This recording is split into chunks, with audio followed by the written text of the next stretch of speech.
Hey guys, you're watching Daniel and Gian, and today we're going to be doing a full review of the 2002 feature film Company, starring Ajay Devgan and Vivek Oberoi, directed by Gopal Varma. Just want to say one thing before we get started. We watched the Netflix version, which is 116 minutes.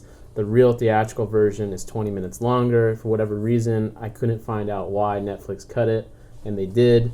What was missing apparently was the scene where when they capture Vivek in the beginning when he gets arrested for not saying anything. They show him getting beat up because that's a reoccurring. So they show that because they talk about it because he kills the police chief. And then they cut a song out. Apparently there's a song in it, and then other forms of violence with Vivek, involving Vivek. Personally, as we'll get into, I don't think it made a difference. But I wanted to clarify because it's the Netflix. Right, yeah. I saw people on Twitter mentioning something about the version we were watching. But what'd you think? I was really into it until the Scarface scene happened. And then from that point on, it became a different movie that I don't feel like they set up properly. And some may say, well, it's in the 20 minutes. I personally doubt it because it was just how the Scarface scene was handled that just made me... There wasn't enough things that Chandu did throughout the movie that made me believe he was that Scarface type character. And if you haven't seen Scarface out there, there's a similar scene with the bomb. Scarface doesn't kill kids, but he's made that clear throughout in Scarface. Yeah. So by the time that happens, you know that without a shadow of a doubt, there's no way he would ever... with Chandu's character, you know he's a good guy, you know he does the right thing, but there really isn't a line drawn into I think what you're saying, and then it happens anyway. Right, is the thing. In Scarface, he straight up kills the guy who does it. Yeah. And then in this movie, it happens, and then it turns into a fucking war movie, which it just didn't fit for me. That was the causation of the split of the gang, and it was just it became a movie at that point. You know why that's important is it's one of the main reasons why you root for Tony Montana is because he's a criminal, he's a murderer. He has a code. Yeah, he's got a code that you can agree with as a non-gangster. So because of that, it gives him something, it makes him empathetic in a certain way, and you're like, okay, it gives you a reason to root for him. And when you eliminate that, you just got two scumbags on screen. And if you don't build that, it's just not... I'm not saying they didn't build... that he's a good guy. There's little elements about it. I get it. He's loyal. When we see his mom, he's scared of his mom still, even though we just saw him shooting someone in the face the scene before. But whenever mom's in there, he's real respectful and everything. And but even how he treats AJ's Devgan's right, absolutely. There's definitely you don't cross the line once there was a respect for him. Yeah, and it was built through just the way, the fact that he didn't snitch on anybody. Yeah, you understand that he's a loyal, respected guy. I just feel like the movie... But you don't see, in Scarface, you see Tony Montana playing with kids and having the relationship he has with his sister, the love that he shows for Manny. For Manny, there's that, you see these scenes where when he woos Michelle Pfeiffer's character, and then he gets pissed off that she's on Quaaludes all the time. I guess a better way to say what I said is because people are going to think I'm making a comparison. Right. Scarface is a story. Yes. From beginning until the very end of the movie. It's building, there's a narrative, you kind of know what's going on. Right. Whereas in Company, I would argue it's more at least the first half before that, it's more of here's gang life. We're just showing gang life. We're just showing the rise of these, but no real, at any point in the movie, I'll be honest with you. When I was watching the beginning of the movie, I didn't even know what kind of crime they were into. I did not understand what they were doing. You kind of have to bring that into that's kind of one of those things where if you watch Goodfellas for the first time and you have no exposure to the American Mafia, right? What are they really doing? You don't really know yet. You just see our casino. I'm thinking about specifically where it's Kansas City and it's just some fat Italians eating meatballs and stuff. If you're not familiar with what those characters represent, I guess I think so. Know. I think that because you don't see these. You don't. If you've never seen The Godfather, but the only thing I got was when he hires Chandu. He's sends him out to collect money from people, and he's roughing people up, and people are complaining. Right? They don't show the cigarette selling on this highway like the Goodfellas. Exactly. I get what you're saying, but I think it's under the assumption that you're already familiar, know. Right? Because they don't talk about the Bollywood factor. Like, they don't mention it at all, other than Right. like a brief news reporting. But there's enough there to where if you're familiar, which I'm not, but I did some reading and people told us in the comments. We told us before, like over the past couple of years about I mean, how the the crooked Bollywood stuff going on. I think I was with it on certain parts, but the whole beginning, it just felt real rushed. I love the beginning. I The did first 30 minutes, I was like, because I enjoyed that frenetic pace. I genuinely was like, that's what made me disappointed when the movie, like, okay, it slowed down a little bit, and then it kind of just turned into it turned into a story. Right. We're like, I'm going to compare it to Gangs of Wasseypur. It was like Scarface, where it was a narrative, but you also saw the dealings of what you're talking. It never stopped being a gangster movie. Right. And I feel like this one stopped being a gangster movie. It was trying to have too much heart. That's why. Well, because Mohan Lal came in, and which was fine. It's cool to have the cop's perspective, but you don't see him investigating really. No. You don't see him like finding dead bodies. That's or, what like, I'm saying. connecting Like the pieces. it was so like kind of strewn together for me at certain parts. Like the first time we see the movie stuff when they try to kill him at the shooting, which is odd to me that they had like a fucking studio audience for this film. They're shooting a movie and there's like 800 people there watching. Well, that's it. the whole point. I think that's the whole thing. I don't think it's weird. I think that's how it actually was. Okay. I think they were making reference to like, right. You just have a whole bunch of gangsters here watching like this director because they're work. financing it using And it they're to just probably like, launder fuck money it. and stuff. They're just like, I get to act around, I get to be around the stars, right? Because I'm sure these are based on like counterparts. That's how I was. Well, we didn't see and it was day Sanju. I mean, he could have been based on one of them. But like then like so you see the shooters, right? And I thought those were like the cops trying to like pinch him or something. Like they were like in there like investigating or something. Oh, I thought they were bad guys. I didn't, man. I thought they were cops because we the scene before they don't really set him up. To be fair, exactly. Like the scene before, we're talking with the cops. They're like, "Watch out for this," and then boom, we're having these two guys are watching them. You know, so I don't know. There was just stuff about it where I was like, I just got lost a lot. You know, and it's the same thing because of the subtitles. If you turn your head for a second, like you missed all the dialogue and you have no idea what's going on. There's a lot of rewinding and stuff. So what was going on is based on all these things. Right. It was based on the connections. I mean, the founder of T-Series was murdered by D Company. That's actually what the company is. It's D Company. So there's that element, which I wish they explored more, to be honest with you. Because that, like, when you saw the director giving his weird speech, I was like, oh, cool. We're going there now. We're going to see them. It's like a Get Shorty, or what's the movie called? I think it's Get Shorty. Yeah, where it's like, now I get to see the Indian version of that, but like it's based on real things. So I was like, oh, cool, because I've always been curious of that. Yeah, like I was expecting some of that too, especially when did we see that and then boom, done. Nope. But overall, though, I will say I still enjoyed it. There's a little weird things like he loved using anamorphic wide-angle lenses, and I don't know I don't know why. I really don't know why. I thought Ajay Devgan was good, even though he didn't have anything. Like, when you think about his actual character arc and character story, he was just the face. Yeah. He was just the menacing figure. But I was menaced. That's not the word, but like I was actually believing that like this guy was kind of scary and you don't want to fuck with him. I liked how they got around the violence. He had like very little loyalty as well. Like he just kind of he had loyalty to himself. Right. Like as soon as he talked to that old man and was like, "I got it. You go rest." Yeah. He took over and he was the name of the game, which I guess you could say is no loyalty, but he was loyal to him though. It's just he kind of knew that guy was time to go out to pasture. Well, that's exactly. He's going to use you till he doesn't have any more use for you, and that guy was basically his top earner and most trusted. But I just like the way his presence. Right. Just the way they lit him sometimes. It was very evil. His eyes, like... I mean, and I think that goes hand in hand with the performance itself because... It was a violent movie, too. Absolutely. But, Shot the wife in the face. He was always kind of... Yeah, because he was a caricature, in my opinion. Right. He wasn't a character. He was just that presence that you just... Right. He was that loose cannon that at any point just could go... Like, I don't really know how they forgave each other at the end.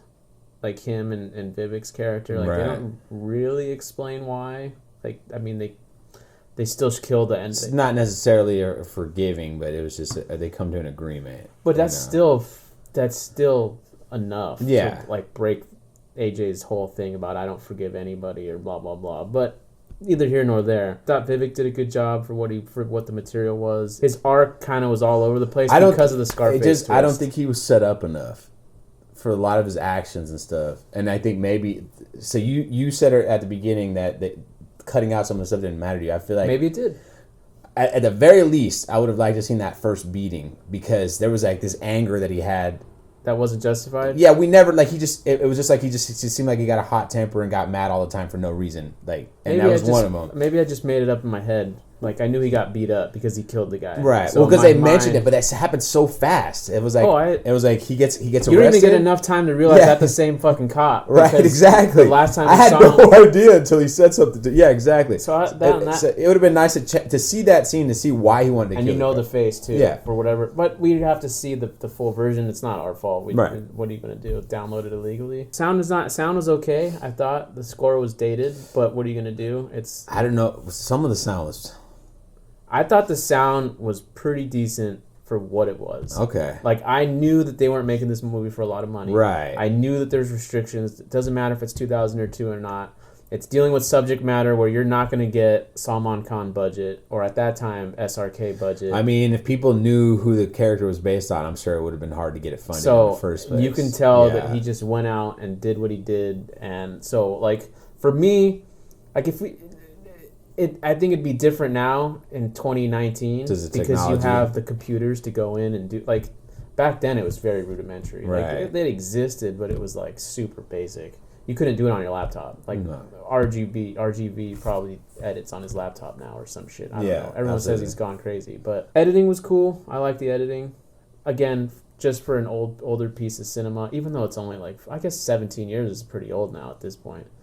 Almost 20 years old, but it feels like an older movie. That's the thing. It feels like it's from the 90s. For me, I think the audio has something to do with it. Maybe, yeah. Know. Oh, I because the film stock looked pretty good. There were certain times where I was like, "This is a little odd," but for the most part, I was like, "Oh, I agree." Yeah. The wide shots were weird to me, but the last thing I want to talk about is the violence. They did it in a way where it was making me think that at that point, the censor board maybe wouldn't agree with what they were doing, or he was avoiding using blood packs for budgetary reasons, seeing the gun flash and things, which I'm completely cool with because some of those scenes worked. Like when you have the two brothers or whatever in the very beginning. When he's in the car and he shoots him, I thought that was interesting. He lifts the arm up and he fucking pops him one, and then he shoots the other guy like right in the back of the neck. But you don't see it. No. You don't actually see it. You just hear it. I like it. I like those moments. But then there was other times where it wasn't working, where you just see the gunshot and then you just see the guy like, you know, that old classic Western death. When they kill the cop, they shoot the guy at the bar first, and exactly. And you don't even really. And there was no blood or anything. You didn't even know he was shooting at him until he. You hear the gun go off, and then he goes. But I credit to more of like, hey man, he still did it. Yeah. Like if you and I did that, we'd probably get shit for it for not doing it right. But the idea is he still did it, so I kind of respect it actually. That there was, whether it was budgetary limitation, whatever the reason was, I kind of do respect that they still did it. They still went that. And it could, who knows, maybe it was a censorship thing. Maybe it was a part of the funding. I have no idea. But it was creative in times. Yeah. Like, that car scene I thought was pretty good. I would definitely watch the first one. I'd watch more of this trilogy. Right. It'd be nice to check out all three of them just to kind of get an overall idea. The first one's supposed to be the best one. Yeah, I know we did a reaction to it, and everyone's like, "That's the one that everybody is like." And we'll have to see. Yeah, Manoj Bajpayee's in it, right? And Anurag Kashyap. Anurag wrote half of it, or was a co-writer. I shouldn't say half of it. He was a co-writer. RGV's his mentor, right? Yeah, yeah. And that was their first. I think that was their first time collaborating on like a creative level. Right.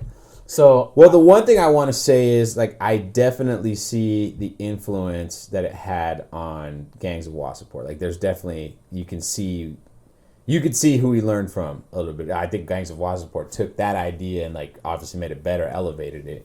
Also, it's a 6-hour freaking movie too, so there's he added the I think what he updated it for the times. Yeah, is the best way to say it, which means better camera movements, better lighting, better fucking sound design, like all of these. He modernized it. Right. He Scorsese'd. You know, whoever Scorsese's influences were at that time. Right. Whoever was whoever he was going off, like basically Federico Fellini. something like that.